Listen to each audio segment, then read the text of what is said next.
Hi hello viewers, welcome back to my channel Brahmi కబుర్లు with me Brahmanandam. ఈరోజు మరోసారి కొత్త వీడియోతో ముందుకు రావడం జరిగింది.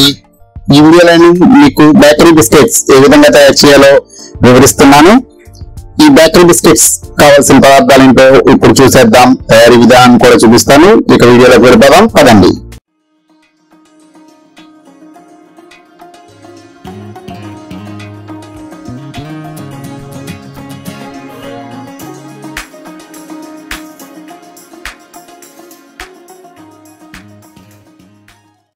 ఫ్రెండ్స్, చూస్తున్నారు కదా, మనకి బేకరీ బిస్కెట్స్ ఇంట్లో తయారు చేసుకోవడానికి కావాల్సిన పదార్థాలు: పంచదార పొడి 1 గ్లాసు, మైదా పిండి 1 గ్లాసు, శనగపిండి 1/2 కప్పు, బొంబాయి రవ్వ 2 స్పూన్లు, వంట soda 1/2 spoon, baking soda 1 spoon, నెయ్యి 1/4 గ్లాస్. ఇవి కావాల్సిన పదార్థాలు. తయారీ విధానం చూద్దాం.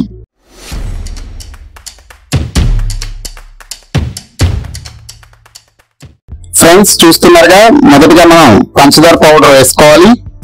1/4 గ్లాసు నెయ్యి వేసుకోవాలి. 3/4 గ్లాస్ అన్నమాట నెయ్యి. ఫ్రెండ్స్, చూస్తున్నారు కదా, ఈ రెండింటిని కూడా మనం బాగా మిక్స్ చేసుకోవాలి, బాగా కలుపుకోవాలన్నమాట.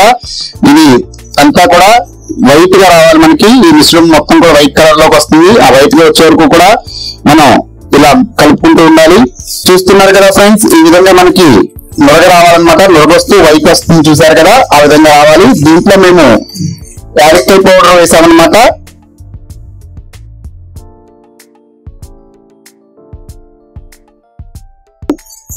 చూస్తున్నారు కదా, ఈ మిశ్రమంలో ఇప్పుడు మనం మైదా పిండి వేస్తున్నాము.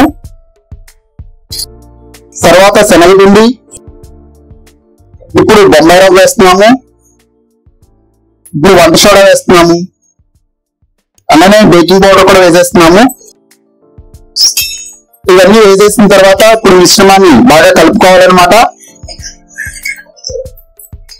ఫ్రెండ్స్, చూస్తున్నారు కదా, మనం మిశ్రమం ఈ విధంగా కలుపుకోవాలన్నమాట. ఈ కలుపుకున్నప్పుడు ఒక చిటికెడు ఉప్పు దీంట్లో వేయడం జరిగింది. వేసుకున్నట్లయితే మీకు టేస్ట్ బాగుంటుంది. ఇప్పుడు దీన్ని ఒక 15 గంటల నుంచి 20 నిమిషాలు ఫ్రిడ్జ్ లో ఉంచాలన్నమాట. ఫ్రిడ్జ్ లో ఉంచితే కొంచెం గట్టిపడుతుంది. మనకి బిస్కెట్ చేయడానికి వీలుగా పిండి తయారవుతుంది. ఒక 20 నిమిషాల నుంచి 30 నిమిషాల వరకు కూడా ఉంచవచ్చు. మీకు అది ఫ్రిడ్జ్ లో ఉంచి తీసిన తర్వాత మళ్ళా చూపిస్తాను. ఫ్రెండ్స్, చూస్తున్నారు కదా, మనకి ఫ్రిడ్జ్ లో పెట్టి ఒక అరగంట తర్వాత తీస్తే ఈ విధంగా కొంచెం గట్టిగా వస్తుంది అనమాట. గట్టిగానే స్మూత్ గా ఉంటుంది. ఇలా రావాలి మనకి పిండి. ఇప్పుడు దీన్ని బిస్కెట్స్ చేసి మనం స్టవ్ మీద బేక్ చేసుకోవడమే. ఫ్రెండ్స్, చూస్తున్నారు కదా, ఈ విధంగా స్మూత్ గా వస్తుంది అనమాట. మనకి నచ్చిన సైజు లో ఇప్పుడు ఉండలు తీసుకుని ఆ రౌండ్ ని బిస్కెట్స్ మాదిరిగా అద్దుకోవాలన్నమాట. మనకి నచ్చిన షేప్ అన్నమాట. ఇంకా అది మధ్యలో చిన్న హోల్ పెట్టుకోవచ్చు, ఇంకా మన ఇష్టం. అవన్నీ మనకు ఆప్షనల్ అన్నమాట. ఈ విధంగా బిస్కెట్స్ చేయాలి.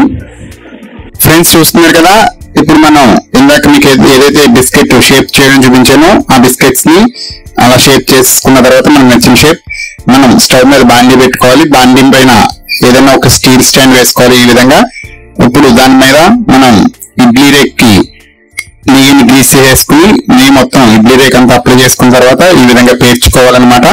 పేర్చుకున్న తర్వాత బేక్ చేసుకోవడమే. మీరు అవన్నీ అవసరం లేకుండా బేక్ చేసేసుకుని అరగంట నుంచి 40 నిమిషాలు పడుతుంది మనకి బేకింగ్ టైం. ఇప్పుడు దాని మీద ఈ విధంగా మూత వేసుకోవాలన్నమాట. మూత వేసుకుని బేక్ చేసుకోవాలి. మీకు ఏ విధంగా కలర్ వస్తుందో కూడా నేను చూపిస్తాను. ఫ్రెండ్స్, చూస్తున్నారు కదా, మనకి 30 నుంచి 40 నిమిషాలు అయిన తర్వాత ఈ విధంగా కలర్ వస్తాయి అన్నమాట. ఇలా వచ్చిన తర్వాత మనం స్టవ్ నుంచి దింపేసుకోవడమే. ఈ విధంగా ప్లేట్ లోకి తీసుకుని చల్లార్చుకోవడమే. ఇంతే, ఈ బిస్కెట్స్ సింపుల్ గా రెడీ అయిపోతాయి. ఈ విధంగా మనం బేకరీ బిస్కెట్స్ వితౌట్ ఓవెన్ చేసుకోవచ్చు, ఓవెన్ లేకుండా చేసేసుకోవచ్చు అనమాట. సో ఈ బిస్కెట్స్ తయారీ మీకు నచ్చింది అనుకుంటున్నాను. వీడియో నచ్చితే లైక్ చేయండి. మన బ్రహ్మీ కబుర్లు యూట్యూబ్ ఛానల్ ని తప్పకుండా సబ్స్క్రైబ్ చేయండి. అలానే వీడియోని తెలిసిన వారితో షేర్ చేయండి. మరోసారి కొత్త వీడియోతో మళ్ళీ కలుద్దాం. అంతవరకు బాయ్ బాయ్.